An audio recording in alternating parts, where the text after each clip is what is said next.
Hey guys, welcome back to a new video. I'm Stephanie West. I'm a licensed counselor here in the state of Michigan, and I'm owner and operator of In Progress Counseling.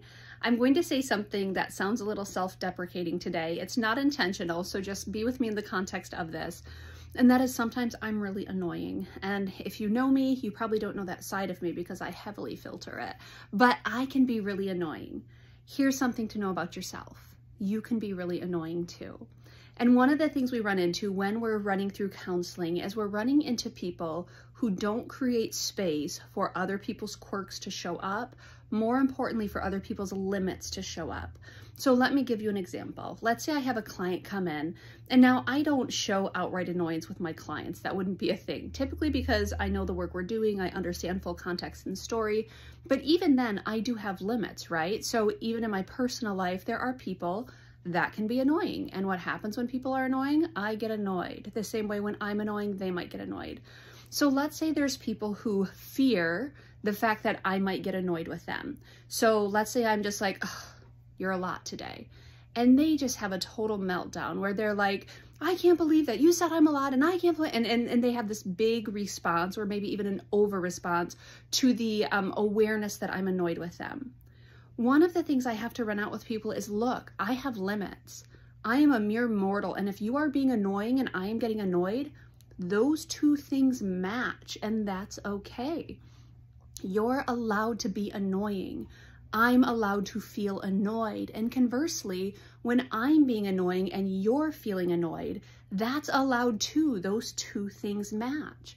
What happens often, especially when people have, I would say, more sensitive nervous systems, where they're looking at threat analysis, they're trying to check out, am I safe, am I okay? And they sense that someone's annoyed with them, they can immediately shift into this feeling of helplessness or overwhelm or over-responsibility. They try to fix the situation. And it's like, if you're being annoying and I feel annoyed, and suddenly you have to fix that situation, what you're literally saying to me is, Steph, you're not allowed to have limits. You're not allowed to be annoyed. But guess what? I do have limits. You're being annoying. I feel annoyed. That's literally what happens. And so instead of trying to figure out, well, what do we do when someone's annoying, or what do we do when I feel annoyed? It's like, what if we acknowledge that that's a dynamic of human behavior? You're going to push it too far. I'm going to be annoyed. I'm going to push it too far. You're going to get annoyed. We're just going to have annoyances with each other. I was actually listening to research the other day about repair attempts, and they were saying you need to have repair attempts in relationships because relational disrepair happens up to about 70% of the time potentially. And relationships that have 70% kind of gaps in communication, as long as they have a repair process, they're still okay. It is inevitable that I will have limits and I will be annoyed. It is inevitable that the people with whom I'm intersecting, they will have limits and they will get annoyed with me. And if I have to immediately fix it or apologize or try to take away the discomfort of that situation, I'm saying to someone, you're not allowed to be annoyed with me. It's too scary, or it's too hard, or it's uncomfortable. The real clutch move towards healing is, you know what? I'm going to be annoying. They're going to get annoyed with me. We'll get through it together. Or they're going to be annoying. I'm going to get annoyed and we'll get through it together. Asking people to not have their emotional experiences, don't get scared around me, don't get uncomfortable around me, don't be annoyed with me, don't be angry.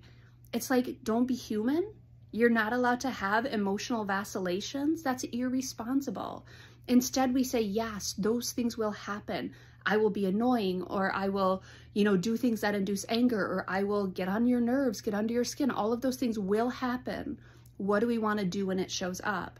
Conversely, you're going to tick me off. You're going to do things that are agitating to me. How do we want to navigate the space when that happens? I'm allowed to be annoying, and I'm allowed to, not on purpose, I wouldn't try, but it happens, right? And when I'm annoying, you're allowed to be annoyed with me, and we will get through that together. And when you're annoying and I feel annoyed, we can get through that together too. Those are both okay things. We have to be allowed to have emotional vacillations. It's part of our human experience.